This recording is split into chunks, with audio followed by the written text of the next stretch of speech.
घेते घेते गावाच्या चांगला आहे विकासासाठी, माझ्या राज्याच्या विकासासाठी, माझ्या देशाच्या विकासासाठी आणि किंबहुना या जगाच्या विकासासाठी ज्या ज्या थोर महान आपल्यांनी काम केलं त्या सर्व महामानवांना मी वंदन करतो आणि माझ्या भाषणास सुरुवात करतो.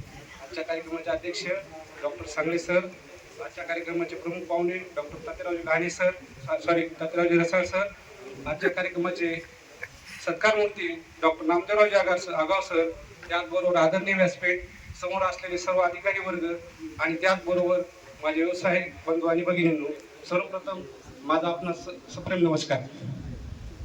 डॉक्टर नामदेवरावजी आगाव सरांबद्दल जर बोलायचं झालं तर मला इथं दोनच गोष्टी सांगायच्या आहेत. मला जास्त वेळ घ्यायचा नाही. त्याच्यातली पहिली गोष्ट, त्यांच्याकडे माणसे जोडण्याची कला आहे. इथं बऱ्याच लोकांनी सांगितलं की त्यांच्याकडे माणसे जोडण्याची कला आहे. आणि दुसरी गोष्ट, ते संकटाच्या वेळी धावून येतात. इथं सर्वांनीच सांगितलं की संकटाच्या वेळी धावून येतात. पण आपल्याकडे एक हिंदी सिनेमा आला होता 3 इडियट्स नावाचा. त्या 3 इडियट्स मध्ये जो नायक होता आमिर खान, तो एक डेमो करून दाखवायचा किंवा त्यांच्याकडे माणसे जोडण्याची कला काय आहे. तर तसा एक मी तुम्हाला प्रात्यक्षिक किंवा डेमो आपल्याला सांगणार आहे. त्यासाठी मी गोष्ट तुम्हाला सांगणार आहे. तर काय होतं, एक इंजिनियर असतो, तो आपल्या घरामध्ये एका घराचा नकाशा काढत असतो. त्याच्या अवतीभोवती त्याचा 5 वर्षाचा मुलगा खेळत असतो. तो खेळत असताना मुलगा सारखा त्याला डिस्टर्ब करत असतो. त्याला सारखं म्हणायचं, पप्पा मला आज गार्डन मध्ये जायचंय. पप्पा म्हणतात हो बाळा जाऊ आपण. परत तो म्हणतो, पप्पा किती वाजता जायचंय. पप्पा म्हणतात 5 वाजता जाऊ. परत येतो, म्हणतो पप्पा कशानं जायचंय. पप्पा म्हणतात आपण कारनं जाऊ. परत येतो, मग पप्पा कोण कोण जायचंय. अशा अनेक प्रश्नाचे भाडी मारतो मुलगा त्या इंजिनियरला करत असतो. त्यामुळे तो काय होतो, त्याच्याकडे एक भारताचा नकाशा असतो. तो टाराटारा फाडतो, त्याचे 20-25 तुकडे करतो आणि पोरासमोर टाकून देतो. म्हणतो बाळा हा जर तू नकाशा जोडला तर तुला गार्डनला घेऊन जातो, त्याचबरोबर तुला भेळ खाऊ घालतो, आईस्क्रीम खाऊ घालतो, पावभाजी खाऊ घालतो, सर्व काही करतो. मग तो मुलगा खाण्याच्या लालसेपोटी म्हणा काही म्हणा, तो नकाशा जोडायला तयार होतो आणि हा बिचारा इंजिनियर नकाशा काढायला तयार होतो. त्यानंतर काय होतं, अवघ्या 5 मिनिटांमध्ये तो मुलगा परत येतो. म्हणतो पप्पा मी नकाशा जोडलाय. वडील म्हणतात बाळा घाई करू नको, परत प्रयत्न कर, तुला जमतंय. पुन्हा तो म्हणतो पप्पा नाही मी नकाशा जोडलाय, तुम्ही एकदा बघा तर खरी.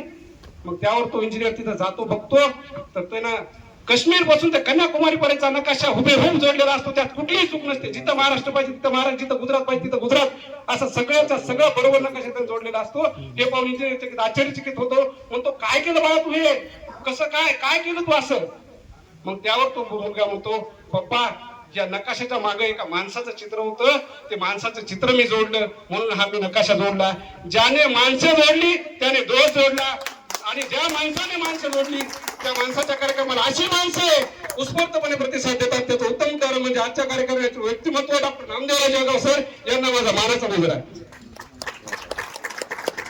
सर मराठीत एक म्हण आहे की गाढवाच्या पाठीमागे आणि साहेबाच्या समोर जाऊ नये. कदाचित त्या म्हणेल आपण अपवाद आहात. अपवाद कदाचित नाही, अपवाद आहातच सर. कारण आम्ही बरेच लोकांना पाहिलं, जसं आता इथं बरेच लोक म्हणले, मलाही 15 वर्ष या सर्व्हिसला झाले. 15 वर्षात अनेक डीओची येऊन गेले. त्याच्यातले 2 डीओची मी आयुष्यभर लक्षात ठेवीन. कदाचित एकाची तुम्हाला ओळख नाही, देशपांडे सर म्हणून होते आणि एक तुम्ही एक होते, पण ते वेगळे होते. त्यांचा जो सगळ्यांना माहिती देशपांडे सर, पण त्याचा विषय मी तर काढत नाही. पण सर मी एक कवी आहे, इथं माहित असेल बऱ्याच लोकांना. मी कविता करतो, आर्टिकल लिहितो आणि चारोळ्या पण करतो. त्यासाठी मी एक चारोळी आपल्या समोर सादर करतो. सर देण्यासाठी खूप होते तुमच्याकडे, देण्यासारखे खूप होते तुमच्याकडे, पण घेण्यासाठी फाटकाच होता माझ्याकडे पदर. देण्यासारखे खूप होते तुमच्याकडे, पण घेण्यासाठी फाटकाच होता माझ्याकडे पदर. सर बदलीच काय, सेवानिवृत्त जरी झाला तरी राहील एवढाच आदर, तरी राहील एवढाच आदर. आता मी आपल्याला दुसरी एक गोष्ट सांगणार आहे. माझ्याकडे अजून चारोळ्या होत्या, अजून शेरशायर आहेत, पण वेळेचं भान ठेवून मी थोडं आटोक्यात घेतो. दुसरी एक गोष्ट सांगणार आहे, पण या गोष्टीतल्या कथा पात्र हे काल्पनिक नाही, ते वास्तववादी आहे. ह्या गोष्टीतली जी